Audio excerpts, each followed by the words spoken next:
Hey guys, what's up? This is again Gerald, and in today's video, we are going to talk about reconciling transactions in Xero, and I'm going to walk you through the steps on how using a couple of examples. So if you're new to bookkeeping or just getting started with Xero, this is one of the most important things you need to learn because this is what keeps your financial data accurate. So let's jump right in. Now, if you watch my previous video on connecting or linking your bank account or credit card account to Xero, this is exactly what comes after. Once your bank is connected, your transactions will automatically flow into Xero. And this step, reconciling, is what you do after that to make sure everything is properly recorded. So now, if you're using QuickBooks as well, here's a key difference we may need to understand. So in QuickBooks Online, categorizing and reconciling are two different steps. You categorize first and then reconcile later if it's in QuickBooks. In Xero, you categorize and reconcile at the same time. That's why Xero can be faster, but it also means that you really need to be more careful before clicking on OK. Because once you click OK, the transaction is already recorded and reconciled. So always double check the account, review the details, and make sure it makes sense. So same with QuickBooks. Every time money comes in or goes out, you need to assign it to the correct account in your chart of accounts. For example, if you purchase office supplies, you need to be recording it under office expenses. If a client pays you, it needs to be under income or revenue. Or if you made a payment for your internet bill, that should fall under utilities account. And here's the key difference. In Xero, you don't categorize separately. You review, categorize, and confirm the transaction all in one step. So, as business owners and bookkeepers, let's understand as to why doing this is actually going to help us. It's going to help us see as to where the money is going, and it's also going to help generate accurate financial reports. So it can help us make better business decisions. And of course, it's also really going to help us stay organized and be tax ready. This isn't just data entry. This is actually part of the decision making process. So if you're wondering as to how often you should be doing this, I would say as often as possible because your bank is already connected to your Xero account, and that means transactions can come in daily. So ideally, you should be doing it daily or at least weekly. Because in Xero, once you click OK, it's already reconciled. So staying consistent keeps everything clean and up to date. All right, now let's go ahead and go over a couple of examples. All right, now let's go ahead and go over a couple of examples. Now from your dashboard, go ahead and click on reconcile 27 items. So as you've noticed, there's two accounts linked on this demo account, a bank account and a savings account. But the savings account doesn't show any balances. So we'll just have to focus on the business bank account. So as you can see, there's a difference on the bank statements balance versus the balance in Xero. And beneath that would be a blue button that would say reconcile 27 items. So that means there's 27 transactions that are yet to be reconciled. So let's click that. Okay. But we aren't going to be going over all 27 transactions. We'll just talk about a couple of scenarios or transactions just for you to get an idea as to how it is done. So immediately after clicking on reconcile, It's going to take you to this screen, the reconcile page for that specific bank account. And here are the bank accounts transactions as what shows up on the bank statement. And on the right hand side are the transactions that were created in Xero. So let's go with the first example, Ridgeway University. And if you notice on the right, there's a suggested match colored in green. That means Xero is able to detect that there's a corresponding match for this bank transaction, which contains the same name and the same amount.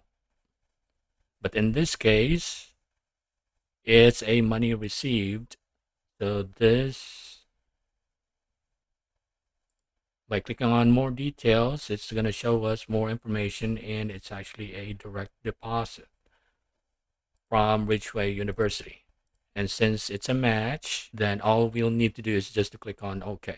Now, moving on to the next one, which is a transaction on April 2nd, and the customer or vendor is Smart Agency. Let's click on more details.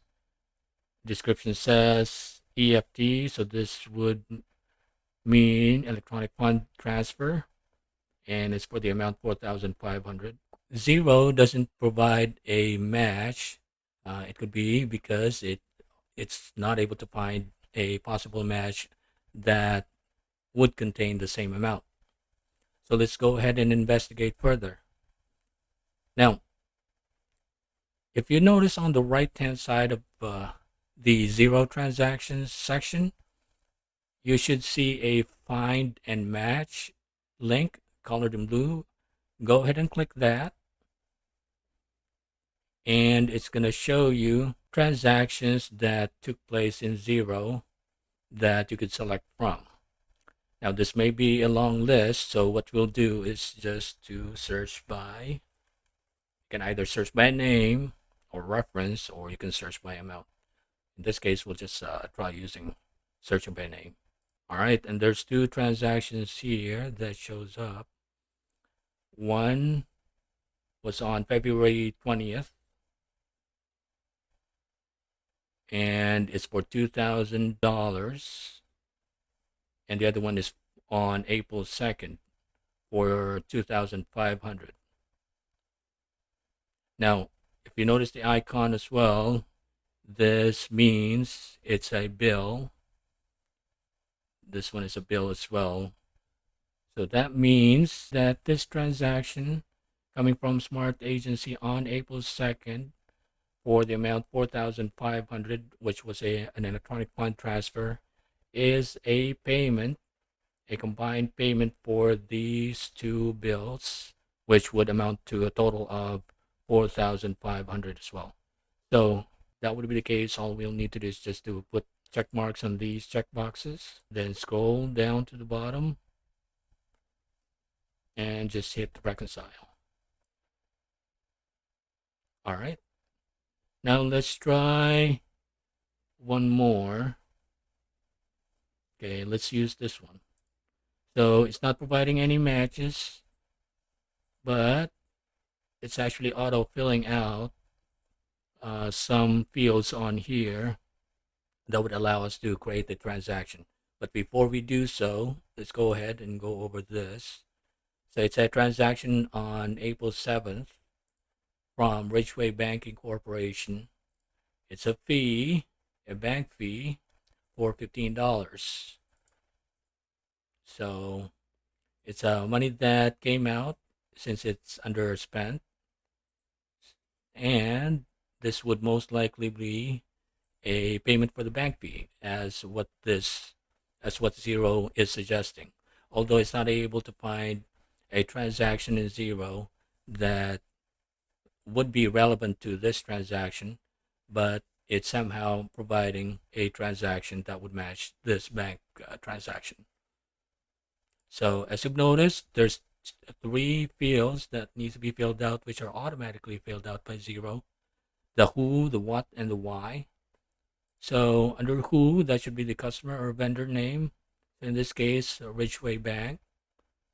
And then the what would be the account it's going to fall under. So that should fall under, let's try searching if there's any other. Okay, so there's no other accounts that would be relevant to it except these 404 bank fees. And you also have to fill out the why just to make sure you have the details of this transaction included. So let's just put in bank fee. And all right, and just go ahead and click on OK. All right, and that should be it. If we want to go over those transactions that we just reconciled, let's go ahead and click on View All Reconciled link at the top right. And that's pretty much it. Just a quick tip. You might sometimes see a match. This would only mean that Xero found an existing invoice or a bill. In that case, just go ahead and confirm it.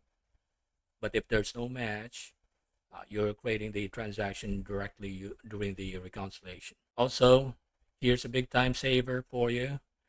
If you've noticed any repeating transactions, you can set up your bank rules for that, and that would allow Xero to automatically suggest the correct category next time. We can tackle that on the next videos to come, so just be on the lookout for it. Now, before we wrap up, here are a few common mistakes that we need to be aware of. Don't blindly accept suggestions. That's one. Don't rush through reconciliation. And lastly, don't choose incorrect accounts. Always stay consistent. And that's it for now. You should now know how to categorize transactions in Xero, or how to reconcile transactions in Xero, and how it's different from QuickBooks. So if you haven't watched my video on how to connect your bank account in Xero, make sure to check that out as well. That would be the first step before this process. And if you found this helpful, please don't forget to hit that like button, subscribe for more bookkeeping videos, and I'll see you in the next one. Thanks for watching.